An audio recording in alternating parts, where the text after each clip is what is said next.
right, the holidays are here. Big question is to spend or not to spend. We're going to talk about it on Let It Rip.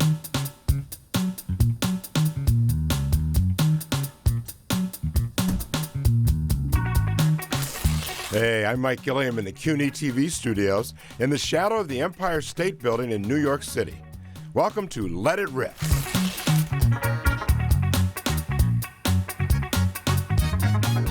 For most of us, now it's all about the holidays and the end of 2019. It's a time to take stock of where your finances are and to break out the wallet or plastic to do a little gifting. Or should buyers beware? By most accounts, the economy had been humming along and consumer confidence was high. But a different picture has been emerging the last few months. Consumer confidence dipped for the fourth straight month in December, according to the Conference Board. The figure now at 125.5, when it was expected to jump to 126.6. On the other hand, this year Thanksgiving was late, leaving 6 fewer shopping days before Christmas. The season is compressed, but the numbers coming in have given retailers reason to be somewhat optimistic. This year's Black Friday looks to be the biggest ever. Americans shelled out $7.4 billion online and another $4.2 billion on Thanksgiving Day. That's a whopping $11.6 billion online in just 2 days. Friday was also the biggest day ever for mobile sales, with $2.9 billion coming in through smartphones. Cyber Monday shoppers shelled out $9.4 billion online, up almost 20% from last year. That's according to Adobe Analytics. Brick-and-mortar stores, which have seen sales declines in recent years, had sales that were up 4.2%. Other economic indicators, like the 3.6% unemployment rate and the stock market, seem to point to a robust economy. But is it an economy that is robust for all? Is this the season to be merry and spend, or are there problems on the horizon? One indication that clouds exist in the future comes in a key manufacturing index, which shows manufacturing activity continue to lag for the fourth straight month. The reading came in at 48.1, when the expectation was 49.4. Stocks fell 200 points in late morning trading on the report. Analysts say the report shows manufacturing is stuck in a mild recession. Manufacturing is considered a bellwether for the overall economy. So, let's sort it out. Joining me are the project director for the MBDA South Bronx Business Center, Sharon Higgins, and the director of the Business and Economic Reporting Program at the Newmark Graduate School of Journalism at the City University of New York, and a contributor and former editor of Crain's New York Business, Greg David. Welcome. Thank you. When it comes to the economy, is it time to rejoice or should we beware? I think it's pretty clear that the economy is going to continue to be good into next year. In fact, the performance of the New York City economy over the last 10 years is nothing short of extraordinary. Since the recession ended in late 2009, New York City has added almost 950,000 jobs. And that would be a more than 25% increase in an economic expansion that's lasted a record 116 months. Good jobs? All kinds of jobs, both good jobs and low-wage jobs. But here's the other really important point about the New York City economy. Because the minimum wage has been increased so rapidly in the city, as of January 1st, it goes to $15 an hour for everyone. Wages are rising very strongly for low-wage workers who are seeing big gains in their wages, and they're among the fastest-growing wages in the city. So, are there clouds on the horizon? Yes, and we can talk about them. But all indications are that the New York City economy will continue to expand next year. And while the job growth may not match this year's 60 or 70,000, it's still going to be positive. Okay. Sharon, how do you see it? Is it a time to rejoice or is there coal for the stocking? I think it's time to rejoice. It's what you just report is optimized information. I believe that basically minority businesses are like key factor in economic development. And as we support them overall, they're great employers. There are over 11 million MBEs across the nation, and 8 million, I must correct myself, and they employ 11% of local community residents. And if we stay optimistic, what that could do is basically help them to keep the purchasing power go up. And as money changes hands, we will see growth, and growth continues. Mm-hmm. What about the business climate in the city? Well, that depends who you talk to. If you talk to small businesses, frankly, you hear a lot of complaints. You hear complaints about the minimum wage, especially if they're restaurateurs. You hear complaints about rising rents. But if we look at the statistics, and you can look at the restaurant industry in particular, where the complaints are the loudest, the number of restaurants in the city continues to be at a record level. Mm-hmm. So it's possible that some restaurants are unable to make it today, but other restaurants take their place. And while I feel for small businesses, to be frank, from a public policy issue, we would rather have restaurants that can pay the minimum wage than those that can't, right? Wouldn't that be a good thing for the city overall? Makes sense, right? Yeah, I agree. I agree. Totally agree. $15 an hour is not unique to small business. I mean, small businesses you find are paying much more than $15 an hour. So with that, I agree that, basically they will survive. They're a cushion for minority businesses, not individuals. Cushion in terms of you have rent regulated, and I'm not stigmatizing, but, basically low wage earners, sometimes they're cushioned by other, benefit. Has the minimum wage, the $15 minimum wage, been more difficult for minority businesses? Yes. Mm-hmm. Yes. Tell me why. In terms of it affect cash flow, the bottom line. In that if they're not getting the amount of business, to come in to actually increase profit, then we find that it's a burden to pay workers. Now, remember, conservatives have argued insistently that raising the minimum wage will cost jobs. Right. And New York is like a great economic experiment now, because we've raised the minimum wage 60% over a very short period of time. And the economists are studying this issue intensely. And so far, there is no evidence that the minimum wage increases has resulted in the loss of jobs, especially in New York City. But even we've raised the minimum wage upstate to $12.50. We're going to raise it to $12.50 in the next year or two. The Fed did a study about adjoining counties along the New York State and Pennsylvania border, because Pennsylvania has not raised the minimum wage. And they find no evidence of job loss. Indeed, they find that jobs continued to grow at a reasonable rate, and wages went up a lot more in New York than in Pennsylvania. Now, part of this whole thing about raising the minimum wage was the feeling that once you did that, you put more money into the workers' pockets. Those workers would then use the various restaurants and businesses and pump that money back into the economy, and it would work out, correct? I think we're definitely seeing some of that. Now, it could be, cautionary tale, it could be that it will take several years for the impact to be seen, and that some businesses are hanging on. And of course, in New York, the smallest businesses, 10 employees or less, only paid $14 an hour this year. They go to $15 on January 1st. So I think it'll be worth watching next year to see if that was a tipping point for some of those very small businesses.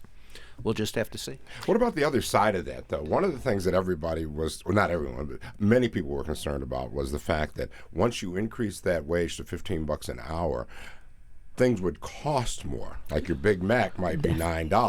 Definitely. Kind of thing. Well, is that happening? It's not $9, but it's more. It's getting close. There's a Dunkin' Donuts across from the J School where I get my coffee in the morning, and I'm very much tracking the cost of my large coffee. Mm-hmm. And it has gone up. I think in the last few years it's gone up from something like $2.75 to $3.03. So there are cost increases. but they're not $9 Big Macs. Definitely, the incident is on the consumer. So what we're doing as like business consultants, as MBDA, we're trying to scale these businesses, trying to find new opportunities for them so that they can grow as they raise wages. How much is e-commerce affecting small business at this point and the big box stores? I know that was a problem initially, and many times when a big box store wants to come into a neighborhood, the small businesses react and say, no, we don't want them here. They'll kill our businesses. Is that happening? Yes, definitely, most definitely. And what we're trying to do is to have small businesses more acclimated to technical, get online, get involved, because it doesn't necessarily mean that the larger stores have absolute advantages. Once you get involved, learn technology, get involved, register for e-commerce, and we help to promote, market these firms. There are demands for goods from small mom and pop, and the advantage that the local businesses have in the communities that they're right there, they're your neighbors. So it's that's an advantage over e-commerce. So they could do both. They have the advantages of being local in addition to an opportunity to compete. One of the things they're doing, though, to make that even more difficult is they've gone to this one-day delivery or pick up in the store. So that really makes it easy for a person who wants to sit at the computer and order. Look, Right. There's no doubt that e-commerce is changing the retail landscape. But to suggest that small businesses are having the most problem isn't really accurate. Department stores are having a very difficult time coping. Macy's just announced very disappointing sales, lowered their forecast for the year. Frankly, it's possible that big department stores are more endangered than small businesses. Lord & Taylor's gone. Well, definitely. There's going to be a pop-up store. Okay. Look, the answer is, I think, that small businesses have always had a difficult time. They have to be unique in some way. Yes. They have to give people a reason. Online has made it even harder. But the fundamentals of that, you have to be unique, you have to be Right. special, and you have to be able to compete, are clear. Now, what's interesting is that the Real Estate Board of New York issued a survey in which 17 the vast majority of districts in Manhattan saw retail rents decline sharply in the last year, as much as 20% on Madison Avenue. So because there's a toll being paid, rents are going to come down. There's been a fair amount of publicity about the new windows on Fifth Avenue for Christmas that have been created. Why have those new windows been created? Because the stores are empty. So yes, there are issues in the neighborhood, but there are issues on the most important shopping streets as we change. And where did those jobs go? Interestingly, as far as we know, retail has continued to add jobs all year. Great conversation. Now, we're going to take a short break, and when we come back, we'll continue our discussion of the economy, the holidays, and where we stand. We'll talk about the Trump administration's policies and whether or not they're working for the middle class. I'm Mike Gilliam, and this is Let It Rip. Hi, I'm Mike Gilliam, and the show is Let It Rip. We're coming to you from New York City with a viewpoint that goes beyond the headlines. We're talking politics, the economy, social unrest, the things that matter most to you. It's called Let It Rip. Come join us for the conversation.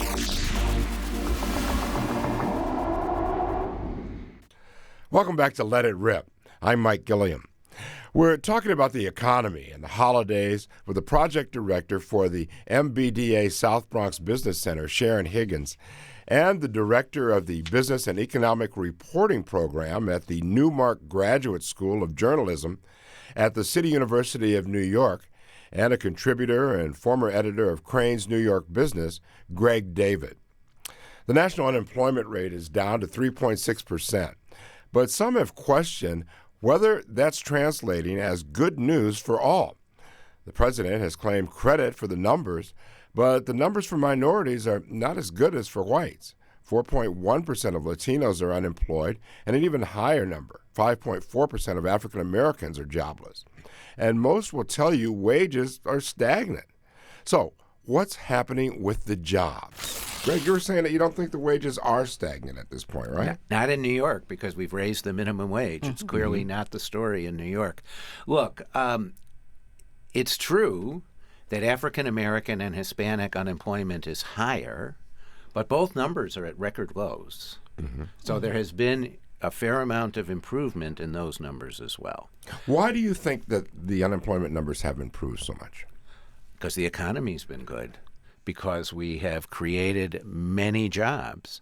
And look, this is about the only thing I will say positive about the Trump administration, but the economy has expanded on it while he's been president. You can argue how much a president gets credit for it, but the economy has expanded under his watch.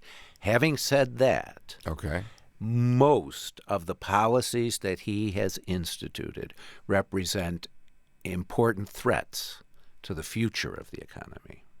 Beginning with the trade wars, the endless trade wars. I have been talking to business people who say that the uncertainty of the trade war is something that very much concerns them. Secondly, there's the infamous Republican tax cut, which went primarily to large corporations. It was supposed to spur a capital spending boom. It has not. Why not? Well, corporations decided mostly to use the money on dividend increases and stock buybacks, this much for raising wages. And the trade uncertainty has furthermore paralyzed their investment plans. So those are two really big risks that are out there for the economy. Yeah, I do have to touch on the fact that black unemployment is double the national average right now. Right, but it's still at the lowest level it has seen. And what do you think about the economy and the Trump administration's policies? So, as it relates to the tax cut, irrespective of your politics, I believe that it's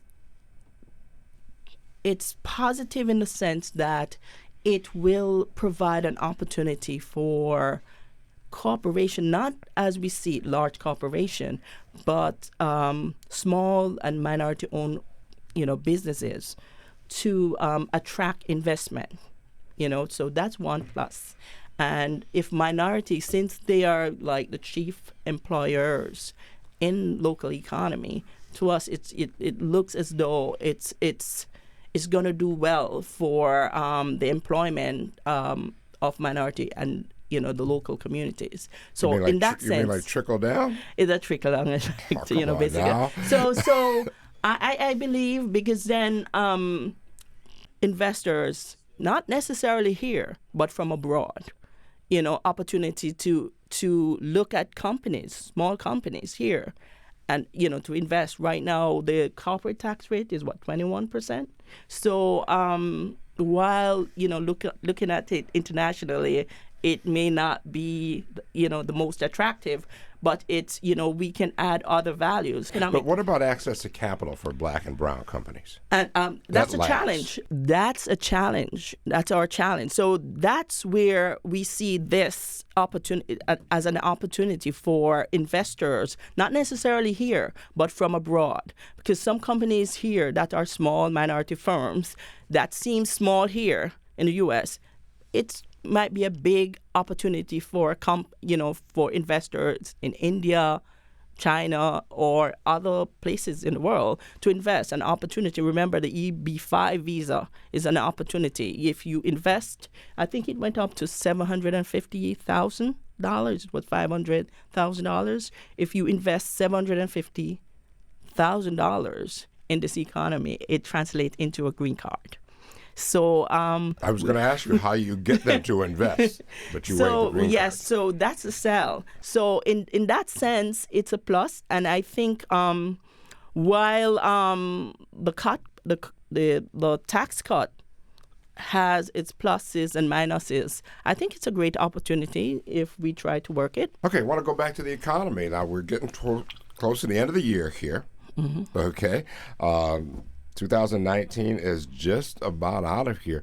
How should the middle class approach this holiday season financially?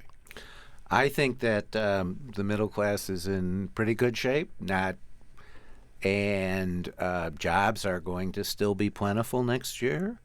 And so there's no reason not to spend this year. Could the economy turn down next year? Of course it could. Are we all at risk of a shock, either from the trade wars? We could.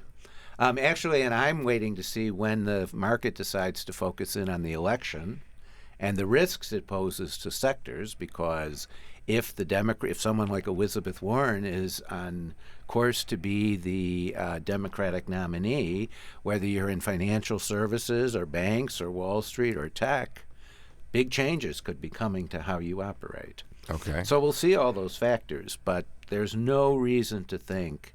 There's nothing on the horizon which says disaster is around the corner. Mm-hmm. How do you feel, Sharon? I sort of feel that way because it's all about, optimism, the way you feel. And I mean, if we keep pushing it and pushing optimism, the stock market, for example, is about optimism. The way you feel, you invest. So if we keep pushing the positive, I think we will stay, positive and stay in good shape. Okay. What are your predictions for 2020? 2020, we'll see continued growth in the New York City economy. Probably not the 80,000 jobs we saw this year, but I also expect a significant stock market decline sometime in the late spring as investors begin to focus in on the presidential election, the fact that Democratic candidates do represent a promise to raise taxes on corporations and the wealthy, to break up the big tech companies, to impose new regulations on financial services. That's clearly a risk, and so I also do expect a significant stock market correction. Sharon, what's your prediction? Yeah, I think you will have speculations, and it will impact investment overall, since it's unpredictable where it's gonna go, where this election result, is gonna. Okay. So I also agree that you will have speculation. Okay. I'm looking for a good 2020. Okay. Okay. That's good. Okay. I want to thank our guest, the project director for the MBDA South Bronx Business Center, Sharon Higgins, and the director of the Business and Economic Reporting Program at the Newmark Graduate School of Journalism at the City University of New York, and a contributor and former editor at Crain's New York Business, Greg David, for sharing their insights with us. Thank you both for coming in. We really appreciate it. We'll take a short break, and I'll be back with some final thoughts. I'm Mike Gilliam. This is Let It Rip. You're watching CUNY TV, the City University of New York. Welcome back. Now for some final thoughts. The economy had been surging, and that's good news for consumers this holiday season.